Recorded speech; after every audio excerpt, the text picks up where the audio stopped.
Buenas tardes. Bienvenido Santiago Esparza a mi rinconcito, el rinconcito de Estela.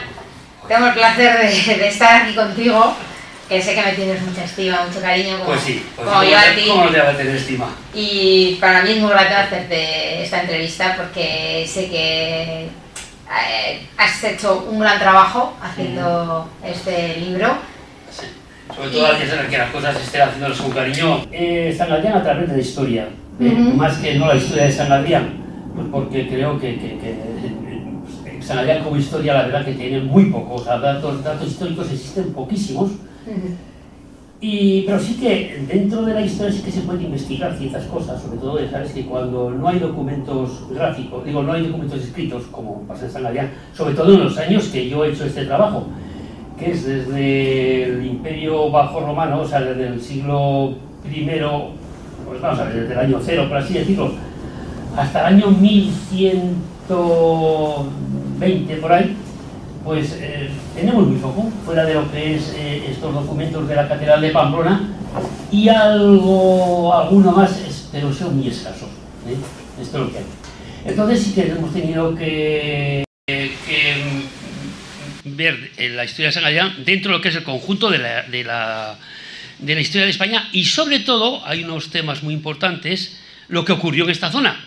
En fin, esto así es algo que es lo que más nos ha dado pie para poder escribir todas estas cosas. Ha sido un gran trabajo, porque esto más parece una tesis doctoral sí. que un libro, porque la verdad es que te has documentado muchísimo para hacerlo, ¿no? Sí, la documentación, efectivamente sí que ha habido documentación, sobre todo hay bastantes, lógicamente he tenido que basarme en libros históricos ya escritos, como puede ser pues, de Menéndez Pidal, como puede ser también la historia de Navarra, que la tenemos también escrita, y también hay sobre todo fuentes árabes, muchísimas fuentes árabes, más que cristianas incluso, en las cuales nos tenemos que basar. También, por supuesto, en los archivos de la colección diplomática de la Catedral de Pamplona. También ha sido hemos sacado bastantes datos de ahí. Y sobre todo, lo que se ha sacado muchos datos también ha sido lo que es la historia escrita en piedra o en cerámica. Los restos arqueológicos que podéis encontrar en todo el pueblo, concretamente, que ahí también se basan ahí. Hemos preparado unas preguntillas sobre los yacimientos. ¿Se puede decir con cierta dosis de realidad dónde estaban situados los poblados? Sí. Bueno, los poblados, sí, más que todo, claro, esta zona era una zona agrícola, agrícola y ganadera. Hombre, los poblados donde más estaban siempre eran al abrigo de los escarpes de Lega. ¿Por qué? Porque Lega era un río que realmente se podía, por así decirlo, domesticar. Hoy estamos hablando principalmente con Julio en la comida. Cerca de aquí, de Calahorra, Zagra, Andosilla. Sí, bueno, vamos a ver. Yo donde más hay yacimientos. A ver, por supuesto que en Zagra hay yacimientos, en Andosilla hay yacimientos, en Carca y en Calahorra, no digamos. En Calahorra muchos más. Pero yacimientos de Sigilata, aquí como todos sabemos, están todos por la zona de Lega.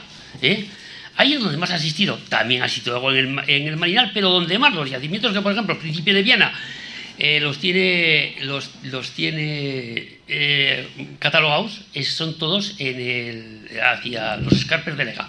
En la parte de Lega, por así decirlo, vamos a ver, desde el cementerio, para que tengamos una idea, hasta lo que es el Raso Magdalena. Ahí es donde más han salido. Ahí es donde más han salido. Sí. ¿Y ha quedado ningún rastro o ruinas de esos asentamientos? Mira, ruinas no existen. No existen porque aquí la única construcción fuerte que pudo ser fue el monasterio del Monestir, que muy posiblemente se llamase de Santa María Magdalena.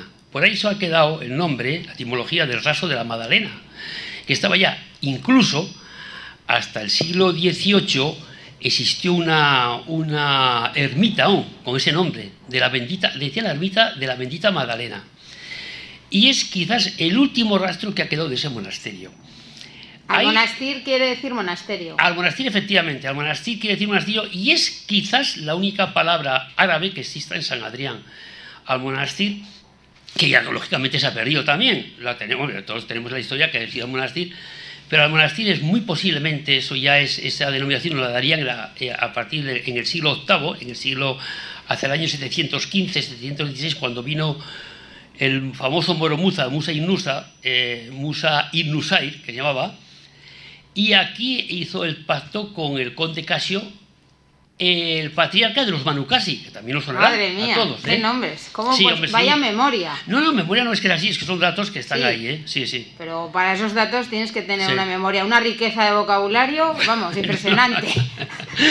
No es para tanto, no es para tanto. No es para ¿verdad? tanto, sí. No es Yo, para tanto. yo sé que esto te ha costado trabajo y sí. has necesitado mucho tiempo, imagino, Tiempo ¿no? sí, tiempo he estado, pues, tampoco lo he cogido, mira, estamos jubilados y afortunadamente, gracias, y nos podemos permitir el lujo de no andar también pues tan esclavos del tiempo, y con lo cual te puedo decir que aquí sí que tarda pues casi 3 años. Pues 3 años Sí. es muy poco. Yo pensaba que con, sí. No, con con 3. el glosor del libro Sí. pensaba grosor- que iban a ser más años. Sí, en A4 ya ves que tiene pues prácticamente 300 páginas, lo cual significa que esto, si lo traspasamos al libro, a una edición ya, pues puede ser un libro de unas 500 páginas, aproximadamente, 550 páginas, por ahí, sí. Tengo aquí una documentación que aparte de Calahorra había más ciudades cercanas a nuestro pueblo. Mira, ciudades fuera, sí, estaba Calahorra, estaba también Tudela, pero era Calahorra, también había, sí que había ciudades como no, había también Barea, la famosa Barea que estaba cerca de Logroño, y hacia el norte estaba, por ejemplo, pues Cara, que es la actual Santa Cara, una serie de ciudades que más o menos sí, esas se han mantenido. Lo demás eran poblados. Esos poblados, en aquel tiempo, aún han llegado a la denominación hacia nosotros, pero eran de dos tipos, eran los pagos, de ahí vienen los paganos. Los paganos eran los que habitaban los pagos. Y los vicos. Los vicos también tenemos los vicos, que eran también los primeros poblados que había. Esos poblados eran todos agrícolas. Vocabulario, perdona Santiago, ¿a qué año nos estamos remontando? Esto nos estamos remontando ya desde la época de los romanos. O sea, son palabras totalmente romanas.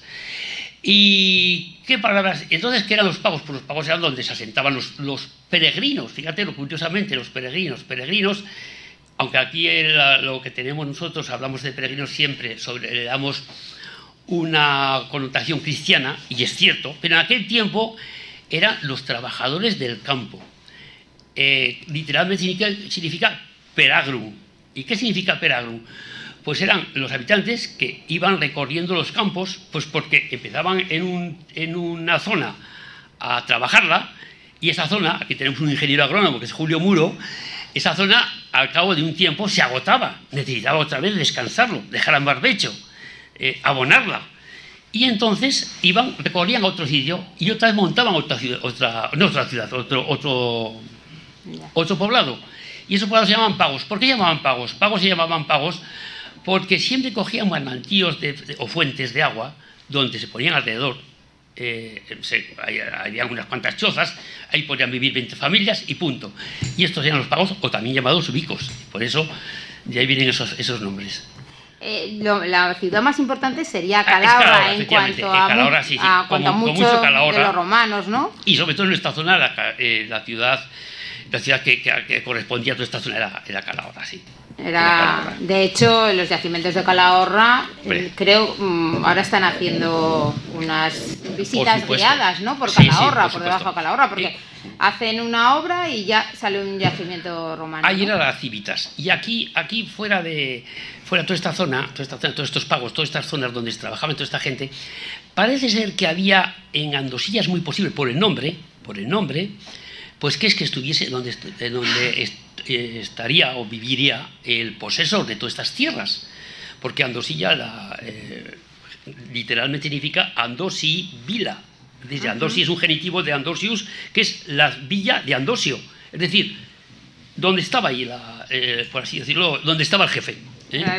Bueno, estamos hablando mucho de trabajo. También me imagino que sí. Había fiestas en esos años, ¿no? Había fiestas, sí, curiosamente, porque ya sabes que los romanos tenían una máxima, que era panis et circenses. Los romanos no tuvieron mayores problemas hubo alguno, vamos, pues cómo no, pero de estallidos sociales, como hubo más tarde, no los hubo. ¿Por qué? Porque lo que querían tener el estómago lleno y divertirse, esto era la máxima. Y era el pan y circo de Julio, o panis et circenses, hablándolo en latín. Date cuenta que, por ejemplo, los días feriados, ellos llaman los fastos, las fiestas, pues al año superarían los 120 días. con lo cual significa que estos días serán de descanso. Y también, por otra parte, yo pongo en el libro que estando San Adrián, fueron una zona que los romanos, esto se romanizó enseguida, y además enseguida nos hicimos, por así decirlo, pactamos con los romanos. Con lo cual, incluso en las guerras historianas que hubo en Calahorra, fuimos enemigos, los de San Adrián con los de Calahorra, para decirlo así.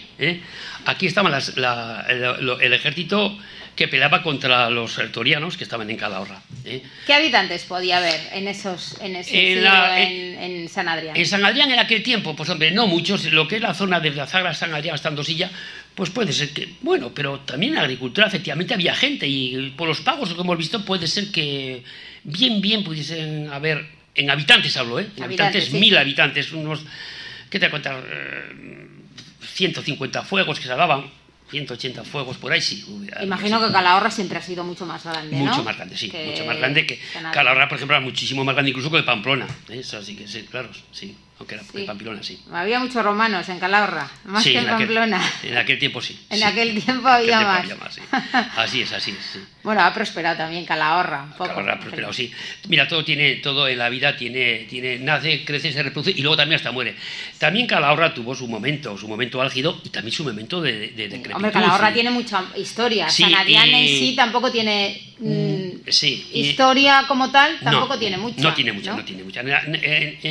La historia de San Adrián hay que ir, por así decirlo, sacándola poco a poco. Y todo es a través de los monasterios. O sea, aquí lleva un momento cuando vienen los bárbaros, poco antes, la situación del Imperio Romano es tremenda. Es una ruina. Por eso, fíjate tú que cuando aparecen los godos, los bárbaros, e invaden la Galia, es curioso cómo dice que fueron aproximadamente 15.000 guerreros los que atravesaron el Rin, el Lao, en la noche del 31 de diciembre del año 406. Madre mía, esos datos, ¿cómo no puedes tener en la cabeza? Bueno, se tiene. Alguna vez me equivoco, vamos, tampoco es eso. Bueno, y aunque te equivoques, me parece que no vas a ver nadie. Pero fíjate tú, qué curiosidad, que 15.000 guerreros con sus familias fueron capaces de dominar la provincia más importante de Roma, que era la Galia. Hablas mucho de monasterios, de monjes, de ermitaños. Sí, efectivamente. Entonces, bueno, claro, yo hablo mucho porque es importante. Es importante porque la génesis de San Adrián precisamente no se puede extrapolar de lo que es la religión, de lo que es la fe cristiana y sobre todo de lo que son los monasterios. Y efectivamente, aquí, al final del Imperio Romano, hacia el año 390 por ahí, es muy posible que fue cuando se construyese el primer monasterio en San Adrián. Y ese monasterio se mantuvo y cohesionó muy bien y sobre todo ayudó mucho a todas las personas de este sitio, de esta zona. Y te puedo decir que cuando vinieron los árabes aquí, les chocó esto, que existiera esto aquí. Y entonces por eso le pusieron este nombre. Muy posiblemente, y de las cosas que hacían los monjes, porque los monjes... ya vemos ahí, yo te digo que están ahí en el raso de Magdalena, porque las cuevas de la Glera que vemos... Ahora vamos a hablar de las cuevas de Lega. Sí, las cuevas de Lega, que siempre han dicho... Eso a mí es lo que más me ha fascinado. Te ha fascinado siempre, sí, porque siempre hemos visto como algo curioso. Sí, era algo curioso, sí. Y aparte de los buitres que hay ahora... Efectivamente, afortunadamente, ya hay buitres, para algo está utilizando. Yo no sé nada más de estas cuevas, y con este libro es verdad que tú nos das mucha información sobre eso. Las cuevas, ya ves que la orientación de las cuevas siempre están hacia sudoeste, ¿no? ¿Qué es esto? Pues que es cuando más sol cogían y cuando más se podían calentar. No son viviendas. ¿Nunca han sido? No, nunca han sido viviendas porque además ya has visto que son muy poco pequeñas. Profundas, son muy pequeñas. Sí, entonces, lo que sí hay algún pollo por ahí para sentarse y esto entra dentro... Bueno, pequeñas vistas desde fuera, igual la profundidad... No hay profundidad, y creo que más de uno, y alguno que nos esté escuchando o alguno que lo sepa, y más de uno que los ha investigado, seguro, tienen como mucho que ser 3 metros. Es imposible que hubiese para viviendas, ni para nada más, ni para graneros, ni para nada. Exclusivamente para lo que se empleaban estas cuevas eran los eremos de bien ermitaño, que tenían los monjes para sus retiros de oración. Es decir, había tiempos propicios de oración, como puede ser que fuese el Adviento y la Cuaresma, en los cuales se retiraban del mundo, y el retiro se retiraban al eremo, al yermo, al desierto, ¿Y esto qué significaba? Significaban esas cuevas, lo que tenemos ahí, las cuevas de Lega. Y en todas estas cuevas, pues ahí van, pues ahí por detrás, por donde está el Barranco Salado, había una sendica que iba para allá y más o menos pues ahí se situaban. Ahí pues cogían su ración de pan y de agua y así quedaban unos cuantos días. Y por eso esto era dentro del monasterio, dentro del conjunto monasterio, ahí tenían retirados, tenían los eremos. Pero esto que aquí nos parece que es excepcional, era bastante habitual. En Arnedo existen, sí, hay muchos sitios que y más sobre todo, y yo San Adrián, que para mí esto viene desde el monasterio de Marmoutier, que lo fundó San Martín de Tours, fundó ese monasterio, y muy posiblemente de ahí viniesen los monjes hasta aquí y fundasen ese monasterio, porque tiene las connotaciones, un paralelismo tremendo, lo que es el Lega, en la zona que se puso, y también una cosa muy importante, también porque yo digo aquí que en esos barrancos, en el Barranco Salado concretamente, han aparecido unas piedras de sillería, cosa muy curiosa, que no existen piedras en ningún sitio, y todo esto parece ser que, o pudo ser, que ahí hubiese un centro cultural para las Néyades, para las ninfas que hemos dicho, unos ninfeos. Pues porque era muy normal, la gente del pueblo donde lo que más adoraban eran a estos dioses, menos que adorasen. Pero estos dioses estaban siempre muy presentes en la vida diaria, cotidiana. Entonces, ahí haría muchas fiestas. Esas zonas, además es una zona muy mágica, si tú la ves allá, alguna vez que la ves, es impresionante. El Barranco Salado, cuando lo ves en su pleno apogeo, no ahora, pues antes, en aquel tiempo que llovía mucho más, había muchos más árboles, había incluso hay sabinas, que las sabinas necesitaban un clima más frío, no como ahora, pero en aquel tiempo sí que había más frío el clima, y por supuesto más agua. Y ahí es una zona, por lo que hemos visto, es muy posible que hubiera eso, unos templos, o un centro cultural de las Néyades, y del dios Pan también. Y también eso es bastante normal, sobre todo en zonas agrícolas. Bueno, todo eso también está escrito. Tampoco me voy a poner a contar todo el cuento. No, pero todo no lo vas a contar para que la gente lo lea. Sí, lo vaya leyendo. Sí, además ya sabes que el tiempo lo tenemos un poco reducido. Lo veo que hay que lo vemos desde aquí. Vale. Y quiero que nos hables un poco de... Aparece nuestro pueblo con el nombre de San Adrián. Sí, San Adrián, efectivamente. Cuando viene San Adrián, ocurre lo siguiente. Es dentro del monasterio, por eso la importancia que tiene y saber todo este tema de los monjes y tal. Los monjes hacían pues un camino, lo que tenían era un camino. Hacían ellos, entraban por el ascesis hasta casi hasta la mística, pero cuando ellos, llegaba un momento en el camino esto que tenían que hacer un peregrinaje que acababa en Roma. ¿Y en Roma qué hacían? En Roma proclamaban el credo, pero proclamaban el credo con lo que habían vivido en su vida, es decir, cómo había sido su vida, y daban razón de su fe en el credo que proclamaban en Roma. Para entonces hacían una tradición, que era la tradición, era una especie de predicación por el camino, mientras iban hacia Roma. Y hacia el año 650, durante el reinado de Childas V, hay unos monjes de aquí, de Almonastir, que salen hacia Roma. Y estos hacen la proclamación en la Basílica de San Adrián, en el Foro. Curiosamente. Y ahí viene. Y ahí les dan unas reliquias, esto lo aseguro. Y vienen con esas reliquias aquí, y ahí se funda entonces San Adrián. Aquí hace la primera iglesia que se hace, el primer monasterio, o monasterio pequeño, monasterio, como quieras llamarlo, que muy posiblemente y casi seguro que estaría en el Rebote. En lo que es en el Rebote, ahí se hace, no arriba, no donde tenemos la iglesia actual, sino abajo, en el Rebote. En el Rebote, porque la iglesia actual pues es a partir del siglo XV, XVI, es cuando se hace. Pero en esos tiempos está esa iglesia ahí. Y ahí se hace la iglesia de San Adrián. Y por eso, en ese tiempo, incluso, bueno, claro, te vas imaginando, pero hay cosas que van saliendo y que te sorprenden, pero muy posiblemente fuese ese. Sí, porque me sorprende el número de veces que San Adrián, Almonastir y Resa eran destruidos y vueltos a renacer. Claro, porque efectivamente es que el monasterio en aquel tiempo era un punto, o sea, eran unos focos primero de todo, hasta de riqueza, porque enseñaban a la gente a lo que era a cultivar, a trabajar y en definitiva a vivir. Y sobre todo, como era la fe cristiana, claro, ¿qué pasa? Que aquí en aquel tiempo, y sobre todo los jaleos que hubo entre los Banu Qasi con los musulmanes, con Córdoba, pues era un sitio que nos arrearon seriamente. Yo creo que 4 o 5 veces nos destruyeron por completo. Pero bueno, volvemos a renacer. Pero lo importante, efectivamente, que volvemos a renacer. Efectivamente, claro, sí. Así. Y algo que me ha sorprendido es la información, que supongo es historia, sobre los 3 primeros reyes de la dinastía o familia de Jimena. Sí. Según relatas, estuvieron enterrados en Resa. Sí. Bueno, sí, vamos a ver, Navarra en aquel tiempo, mira, Navarra ha sido siempre pequeña. Vamos a ver. Pero en aquel tiempo, en los primeros siglos, cuando estaban aquí los Benucasi, y hablo hasta el año 907, que fue cuando se conquistó este territorio, todo esto dependía de los Benucasi. Los reyes de Navarra, los Íñigos, los primeros Íñigos, estaban prácticamente metidos allá, casi desde Pamplona hacia arriba, hacia el Barranco de los Hermanas, toda esta parte, ¿verdad? Sí. Roncal, Salazar, teníamos a Leire, que era prácticamente la capital, más que Pamplona, casi, el monasterio de Leire. Y los seguimos teniendo. Sí, los seguimos teniendo, pero ahí existía. Sí, ya existía. Existía, sí. Cuando viene a Eulogio, va a Leire, en fin, y ahí tenía las reliquias, también cogió la reliquia de San Emetius Celedonio. Bueno, pero en definitiva, cuando hay un tema, hay un cambio total de política que es con la familia Jimena.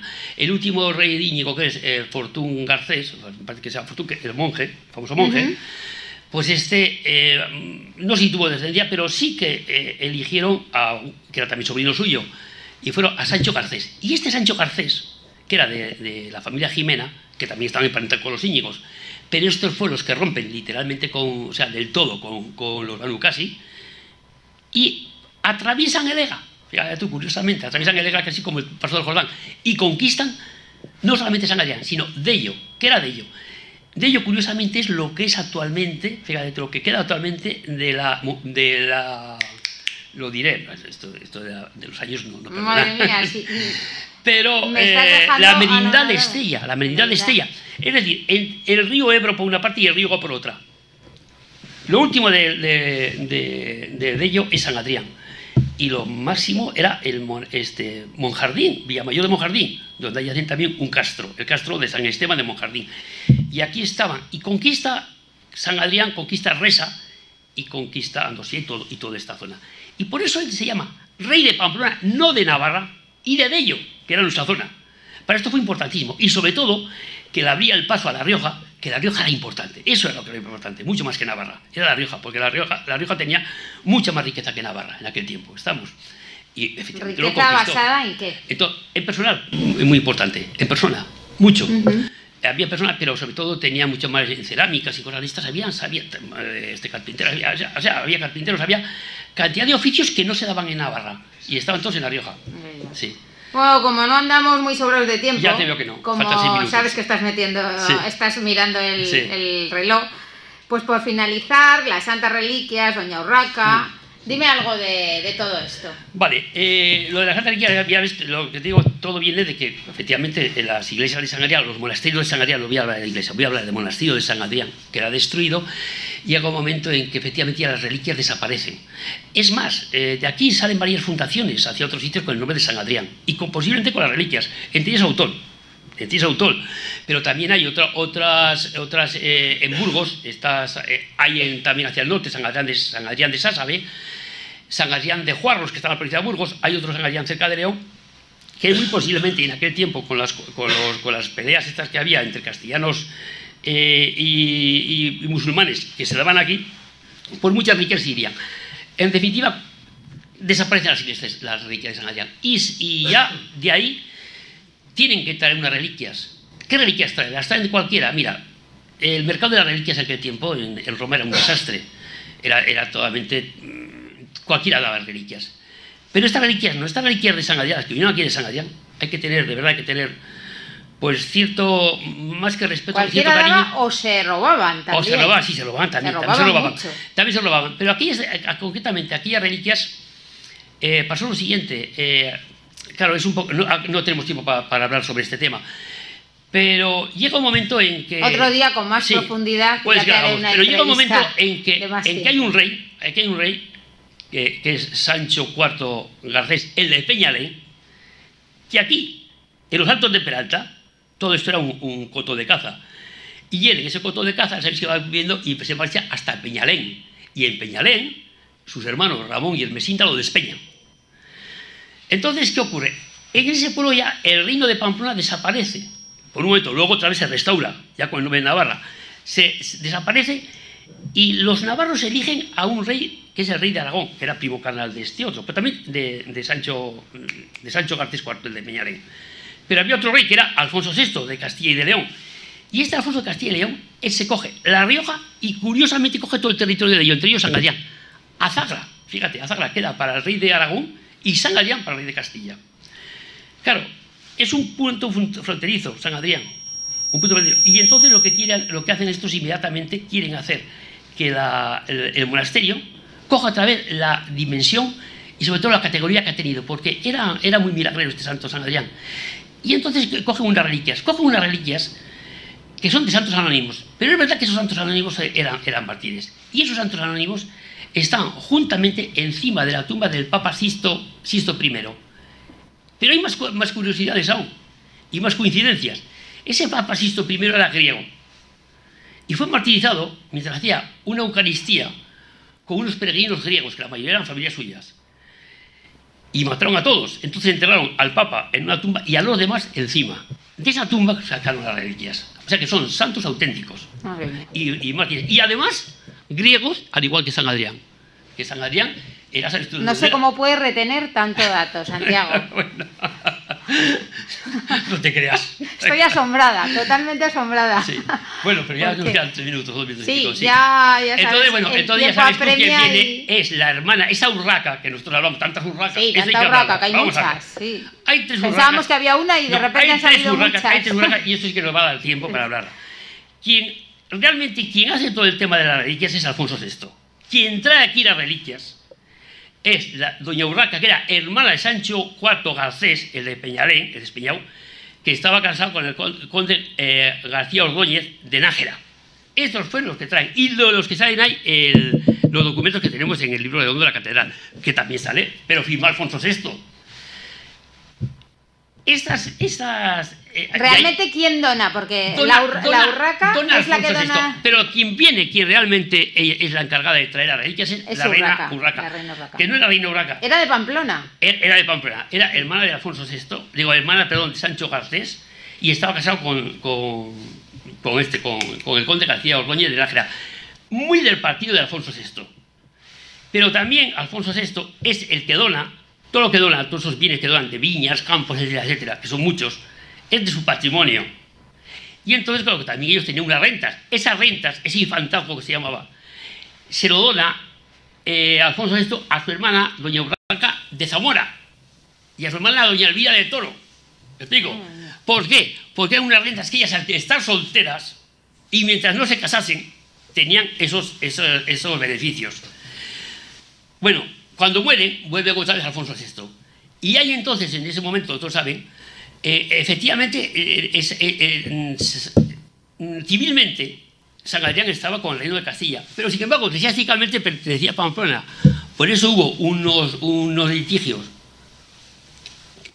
entre el obispo de Calahorra con el obispo de Pamplona, que es muy curioso. Y fíjate, en aquel tiempo, en vez de discutir tanto, cogieron a una persona de Roma que estudiase el asunto. Y el que vino de Pamplona, de Roma, dio la razón al obispo de Pamplona. Con lo cual, al verse Alfonso VI que esto peligraba para él, manda a su hija, bueno, cuando muere, su hija, que era otra Urraca de León, que era una reina impresionante, esa reina, pues lo que hizo fue venir aquí. Sí que concedió también con Garceano, también le dio esto y tal, pero lo que era las rentas y lo que era lo de su padre, lo retiró. Bueno, y ahí acaba más o menos lo que es la historia de la reina. O sea que ha habido 3 urracas. 3 urracas. Bueno, pues la que tenemos aquí en el altar, seguro que era Urraca Garcés, hermana de Sancho Garcés, de Pamplona. Estamos. Muy bien. Bueno, pues muchas gracias, Santiago. Espero que tengas muchísima suerte con este libro, que te ha costado un gran trabajo. Sí. Pero viéndote aquí, como te he visto esta tarde, has disfrutado un montón escribiéndolo. Sí, solamente, y perdona por acabar. Porque con esta satisfacción que te veo, que esto es una satisfacción. Pues sí. Porque escribir un libro no lo escribe cualquiera. Se necesita mucha documentación, muchos datos, remontarse mucho la historia y retener todos esos nombres que tú retienes. Sí. Porque para mí me parece importantísimo. Yo soy incapaz de retener tanta información. Bueno, la idea mía como que no es vender libros, ni mucho menos, de verdad. Yo sí que quiero, pues esto, donarlos al ayuntamiento, que haga él lo que quiera, lo que vea. Esto va también íntimamente unido a los amigos de la historia, porque recibió un apoyo. Ha sido sin ánimo de lucro, ¿no? Por supuesto, sin ánimo de lucro. Yo lo único que quiero es, pues eso, que haya, si hay en la biblioteca, si hay aquí, y que ya hablaremos. Sí, cederlo a pero no se trata de ponerme a vender libros, que eso sí que es lo que no quiero, vamos. Pero sí que se ha hecho, está el trabajo hecho y aquí ha quedado, ¿eh? Y nada más. Pues muchas gracias de nuevo por haber estado aquí esta tarde conmigo. A ti. Y que la suerte te sonría con este libro, vale. De verdad. De acuerdo.